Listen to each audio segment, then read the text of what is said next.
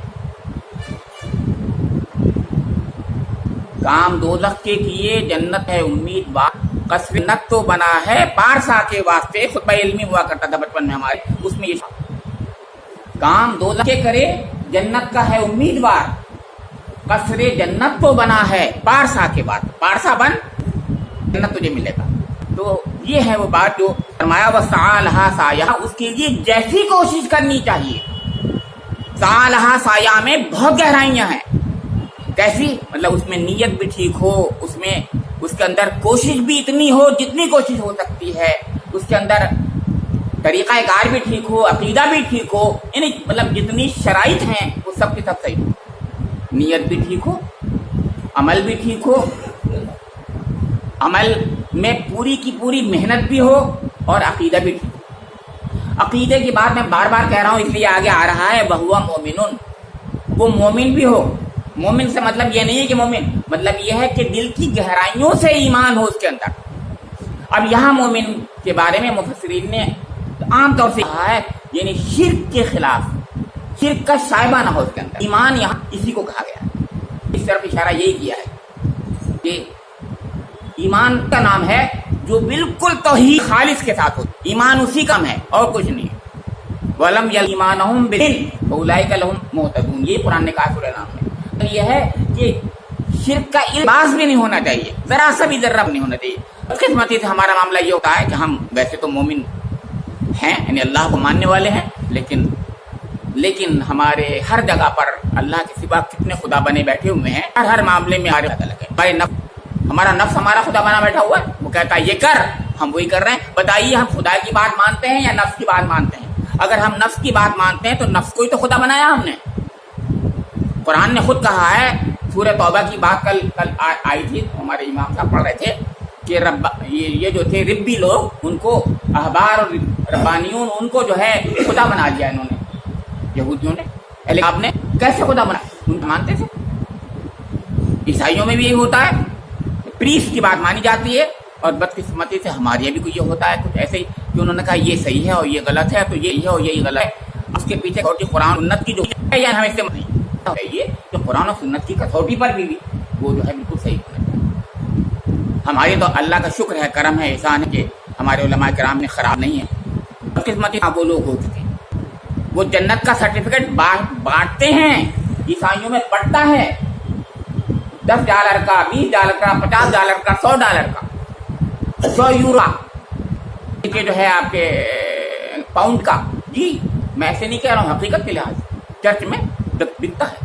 اور یہاں پر بھی کوئی کہنے لگے اگر کہ ہاں بھائی جنت کا تو یہ سرٹیفکیٹ مل جائے گا، لے اتنے پیسے دے دے تو مجھے، اگر کوئی ایسا کہتا تو غلط ہو جائے گا نا۔ اللہ کا شکر ہے ایسا نہیں ہوتا، لیکن سن کانوں میں ہمارے بھی باتیں آ رہی ہیں، آپ بھی سنتے رہتے ہیں یہ باتیں، لہذا میں انکار بھی نہیں کر رہا ہوں اور نہ اقرار کر رہا ہوں، مگر ہمارے یہاں بھی بدقسمتی سے یہ چیز آنے لگی ہے۔ تو فرمایا کہ جو مومن بھی ہو، یعنی توحید پر قائم ہو، ذرہ برابر شرک نہ کرتا ہو، اصلی حقیقی ایمان رکھتا ہو، تو پھر کوشش بھی کر رہا ہے، محنت بھی کر رہا ہے، آخرت کا مطمئن نظر بھی ہے، مقصود بھی وہی ہے، تو پھر کیا کہا اللہ تعالیٰ نے؟ فرمایا کہ فَأُولَٰئِکَ کَانَ سَعْیُهُم مَشْکُورًا، اس کی سعی مشکور ہوگی، اس کی قدر کی جائے گی، اس کو اس کی کوششوں کا ثمرہ ملے گا۔ قدر ہوگی اس کی، ناقدری نہیں ہوگی۔ یہ نہیں کہا کہ اس کو ہم اجر دیں گے، یہ کہا کہ اس کی جو صحیح بھی ہے، جو بھی صحیح ہے، اس کی صحیح قدر کی جائے گی۔ تو جتنی صحیح کرو، جتنی کوششیں کرو گے اتنی ہی ہوگی۔ اچھا، بدقسمتی سے میں نے جیسے کہا نا کہ ہم زبانی جمع خط تو بہت کرتے ہیں، لیکن محنت کے نام پر، قربانیوں کے نام پر بدقسمتی سے ہم نہیں کر پاتے۔ تو اب نہیں کرتے تو اللہ نے تو سوٹی بتا دی ہمیں، جتنی صحیح ہوگی، نیک صحیح ہوگی اسی کے درجے میں ہم کو جو ہے وہ ہماری صحیح کو مشکور کرے گا اللہ تعالیٰ، یعنی اس کی قدر ہوگی۔ ہمیں اپنے گریبان میں جھانک کر دیکھنا چاہیے کہ ہم کوشش کتنے ہیں، ہمارے عقیدے کتنے ہیں، ہمارے یہاں رہ کے چھپ کے ہوس اپنی تصویریں نہیں بنایا کیا؟ دیکھیے، براہیمی نظر پیدا بڑی مشکل سے ہوتی ہے، مگر مشکل سے ہوتی ہے، بس چھپ کے سینوں میں بنا لیتی ہے تصویریں۔ آپ دیکھتے ہیں کہ حبس جو ہے ہر جگہ پر ہمارے سامنے براہیمی نظر ہے۔ براہیم کیا چیز؟ ابراہیم رسول توحید کے سب سے بڑے علمبردار۔ یہی بات میں کہہ رہا ہوں، شرک کے خلاف توحید کے علمبردار ہوئی ہے۔ اصلی چیز دیکھیے توحید ہے، اس توحید یعنی صرف اور صرف اللہ کے لیے، جو کچھ بھی کرنا ہے مجھے صرف اللہ کے لیے۔ حضرت ابراہیم السلام اللہ کے لیے، انہوں نے کہا، میں بتا رہا ہوں کہ بات آتی ہے بس یعنی تفسیروں میں آتی ہے، حضرت جبریل علیہ السلام اس وقت جبکہ ان کو گوبھن میں ڈال کر کے آگ میں ڈالا جا رہا تھا، درمیان میں راستے میں مل گئے، کہنے لگے کہ ابراہیم اگر تمہیں میری مدد کی ضرورت ہو تو میں مدد تمہیں دے دوں گا۔ کہ جبریل مجھے آپ کی مدد کی کوئی ضرورت نہیں، میرا رب کافی ہے میرے لیے۔